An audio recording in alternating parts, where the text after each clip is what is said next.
principalmente como está o psicológico depois da primeira derrota na Série C do Campeonato Brasileiro.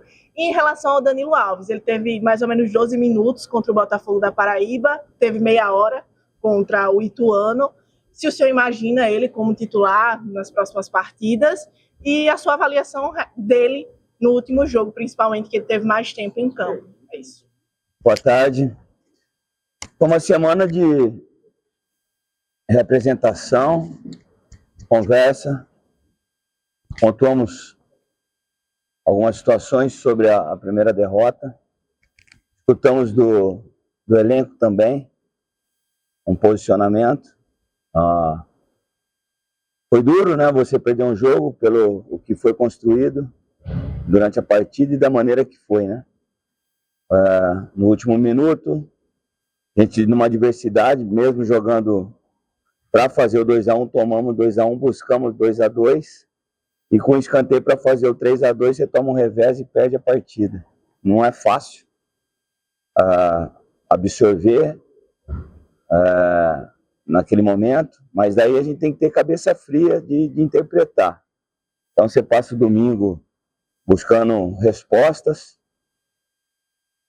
segunda representa, tem que ter uma palavra para o grupo, tem que receber também do grupo um posicionamento, e todos dentro de uma mesma linha de pensamento, onde a performance está sendo boa e o resultado não está vindo. E mais uma vez, o detalhe de erros nossos é ceder o resultado para o adversário. E aí é onde a gente vai curar isso.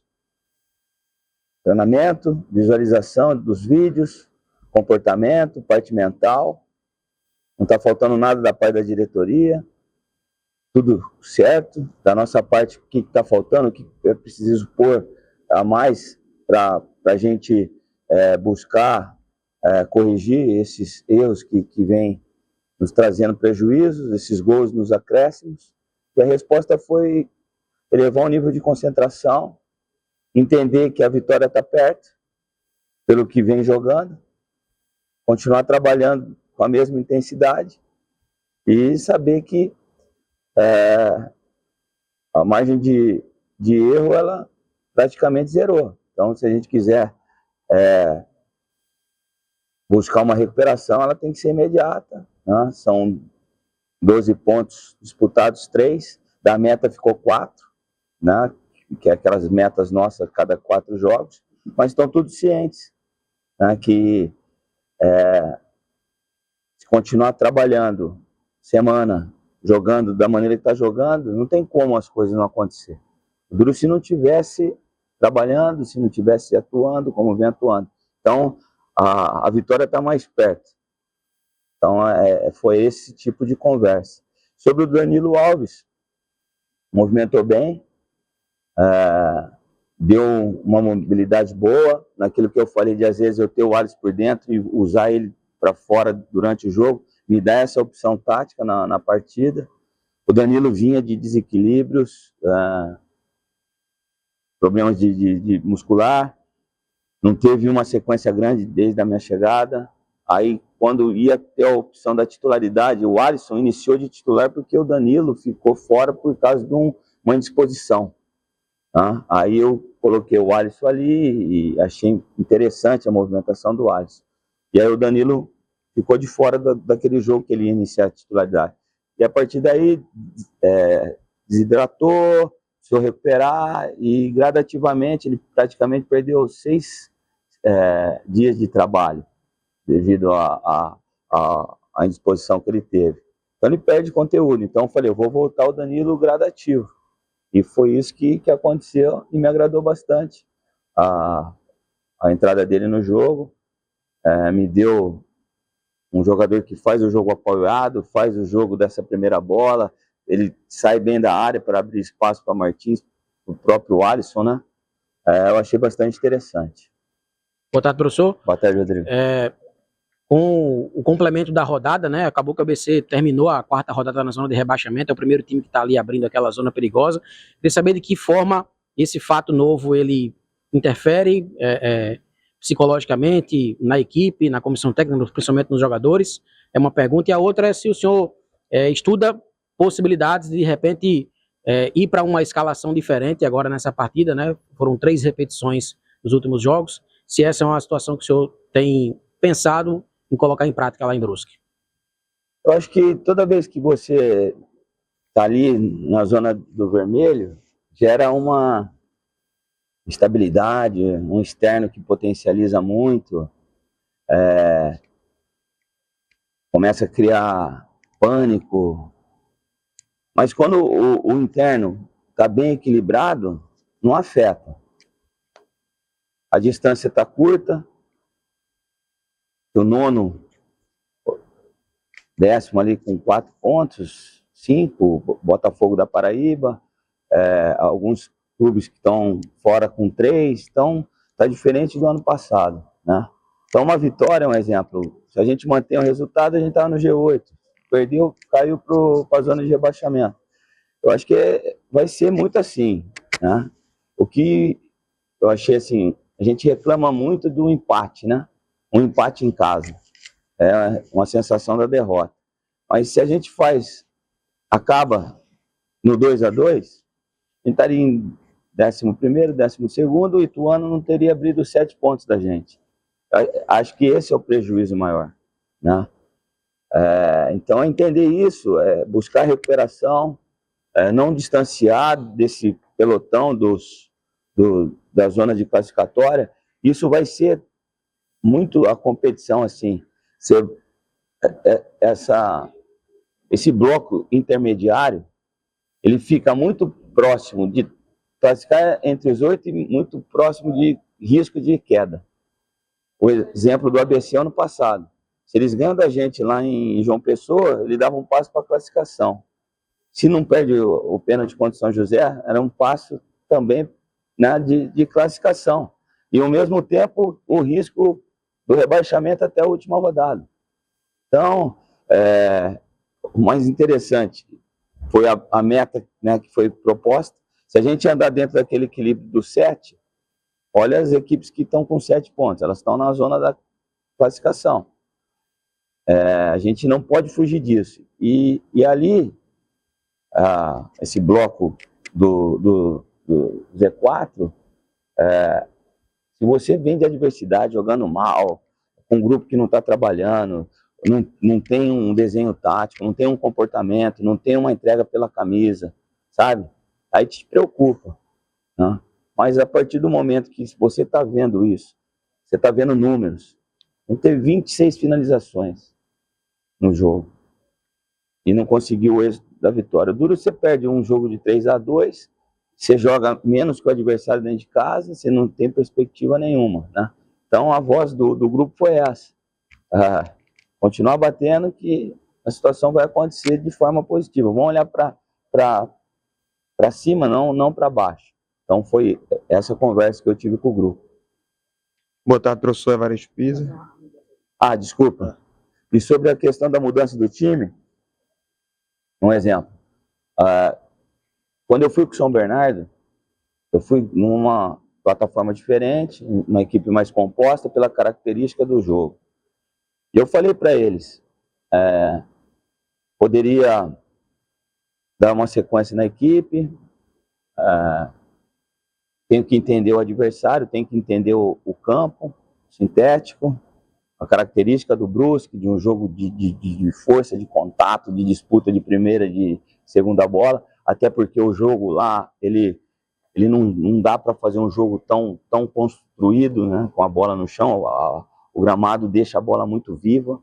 Eles têm uma estratégia de deixar até o início da construção, né, ofensiva lá de trás, para essa bola entrar no passe por dentro, e aí os atletas que não estão adaptados ao gramado, no domínio, ela escapa, eles fazem uma pressão com os 2 volantes e com os 2 atacantes. Eles geram propositalmente um espaço entre essa construção ofensiva na saída de bola, para que a bola venha por dentro, com os nossos atletas de costa, para que tenham domínio os 2 homens que foram dar o primeiro gatilho de pressão nos zagueiros, eles esquecem lá e dobram aqui.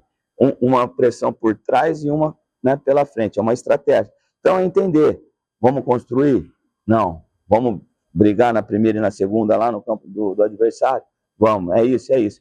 Qual é a equipe ideal para fazer isso? Então, pensei muito nisso, né? Então, se as mudanças foram executadas, vai ser pela característica do jogo, do campo do adversário, e não por questões técnicas, táticas. Eu acompanho muito. Muitos falam, pô, o Pisa se prende às informações, às redes sociais. Eu acho que uma das virtudes do ser humano é você ter informação. Dela você direciona para o lado bom, para o lado ruim. Você interpreta quem está construindo, quem está destruindo. E a partir daí você forma a sua opinião. Eu sei que vem comentários que eu tenho meias e não jogo com meias, né? Ou por que eu não joguei com meias? Porque Bruno Leite ficou operado 12 dias sem treinamento, praticamente só fazendo trabalho de força sem contato. Então, perdeu conteúdos. O Rosa vinha de lesões musculares também, participando, talvez, não com tanta frequência dos trabalhos. Então, ele não pode iniciar um jogo e suportar 90 minutos. E eu acredito que o jogo em 90 minutos, com 5 mexidas, talvez a equipe que inicia, ela não te ganha o jogo. A que termina, ela te ganha. Ela define um jogo para você. E haja visto as mexidas, eu acho que tanto contra o Botafogo, como agora contra o Ituano, mesmo com a derrota, a gente melhorou a equipe com a entrada desses jogadores. E talvez se eles iniciam a partida, por uma base que faltou de treinamento devido às lesões, eles não iam me dar o que eles me deram no final do jogo. Entendeu? Eu respeito, né, eu entendo, eu sei que eu tenho jogadores de qualidade para diversificar, vou buscar fazer isso à medida do possível. Em relação ao Juninho também, um jogador de bastante qualidade, mas que eu fiquei impossibilitado de pôr Juninho e Joãozinho, que são jogadores que me agradam muito pela característica, porque eu tive uma lesão, uma substituição lá do Sampaio, né, por reposição com o Wendel. Eu tive 2 situações de Whindersson, eu tive que fazer também uma troca sem ser tática. E nisso impede de, talvez, eu potencializar um Juninho ou um Joãozinho, né, na leitura que eu tive do jogo. Né? Então, eu acho que essa construção está sendo feita com o grupo, né, com os atletas, todos entendendo, independente de quem inicia, quem termina ali, é um grupo que ele está pronto para dar uma resposta positiva. Né? Então, eu acho que eu devo fazer uma outra variação tática e também em peças individuais, né? Para que a gente possa encaixar bem um modelo nosso de jogo, se adaptar também ao campo, é um campo rápido, é um campo de briga de primeira e de segunda bola. Boa tarde, professor Evaristo Pisa. Boa tarde. Com relação... Vou tentar fazer 2 perguntas em uma, né, para você.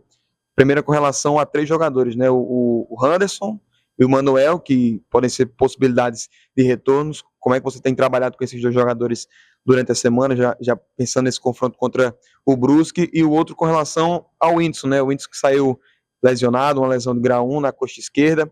Queria saber também da disponibilidade, né, do zagueiro, tanto é que essa dupla de Bruno Bispo e o Whindersson tem casado muito bem durante a temporada. E o outro questionamento é sobre o treinador do Brusque, o Felipe Gouveia, né? É um treinador português, é o primeiro trabalho dele aqui no Brasil.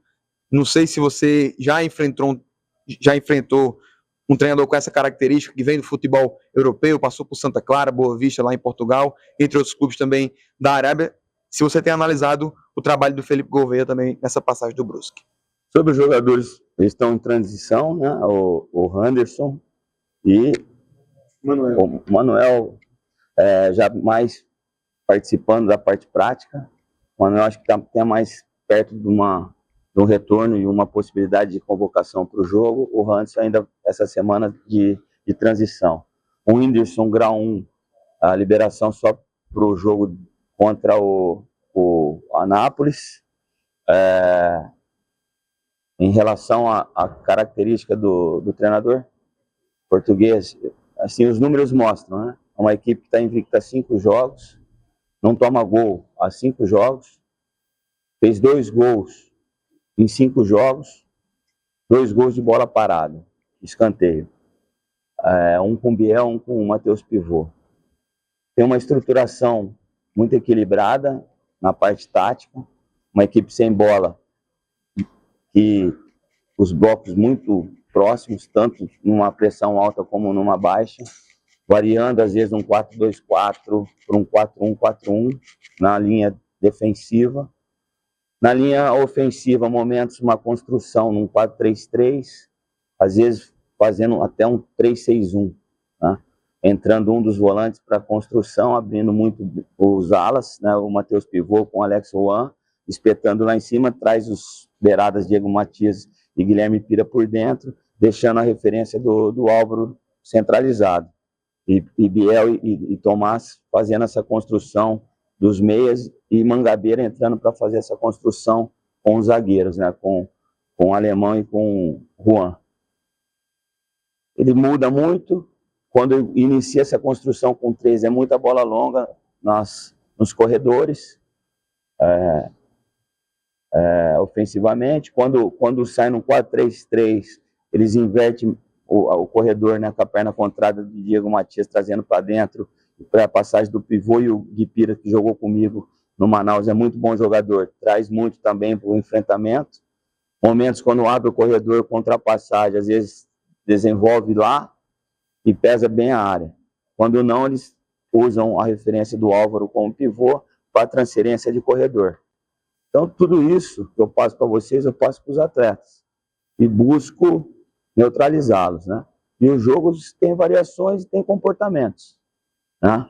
Informações são dadas, trabalho é executado, e aí é os duelos. Aí a gente tem que duelar, neutralizar e jogar também, né? Mas é uma equipe bem composta, veja os números, né? E dentro desses 5 jogos de invencibilidade, um 0-0 foi com o Atlético Paranaense, né? Pela Copa do Brasil.